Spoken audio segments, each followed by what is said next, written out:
भगवान विष्णु ने बताया, सबसे बड़ा कौन है भूख, प्यास, नींद और आशा।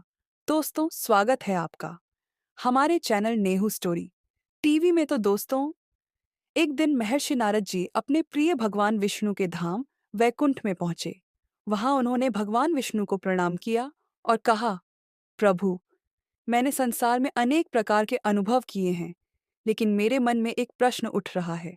संसार में सबसे बड़ा कौन है? भूख, प्यास, नींद या आशा?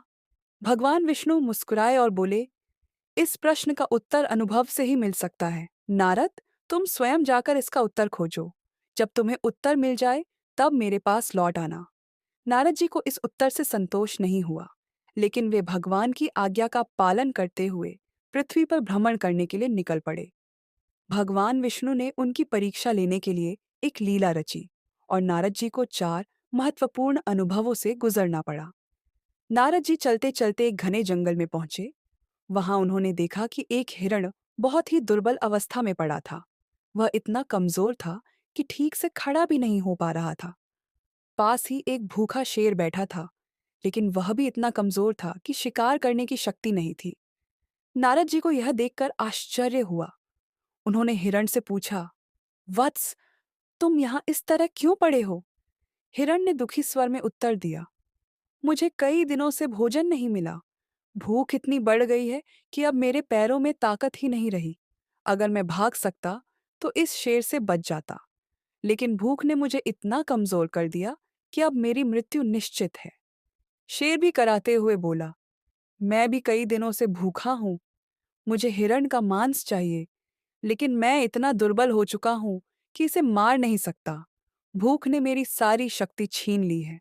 नारद जी यह देखकर सोचने लगे, भूख वास्तव में बहुत शक्तिशाली होती है। यह राजा को भी भिखारी बना सकती है और सबसे शक्तिशाली को भी दुर्बल कर सकती है। नारद जी आगे बढ़े और एक रेगिस्तान में पहुंचे। वहां उन्होंने एक मनुष्य को देखा जो धूप में पड़ा कराह रहा था। वह इतना निर्बल हो गया था कि बोल भी नहीं पा रहा था।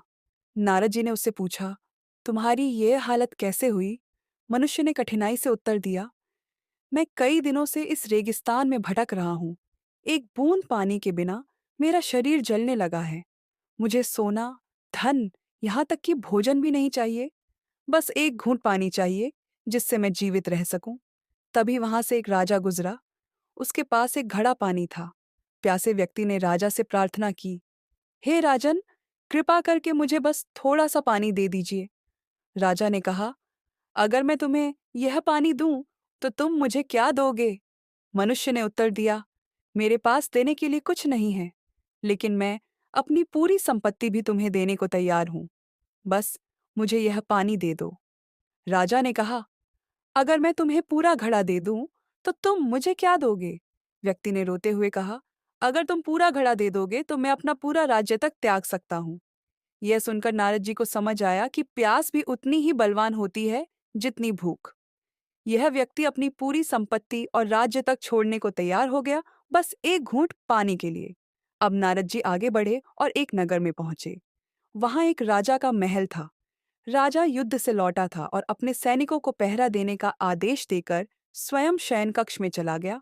लेकिन एक सैनिक जिसे द्वार पर पहरा देना था, बहुत थका हुआ था। उसने सोचा, मुझे जागते रहना है, लेकिन मेरी आंखें बंद हो रही हैं। मुझे बस एक पल आंखें बंद करने दो, फिर मैं जाग जाऊंगा।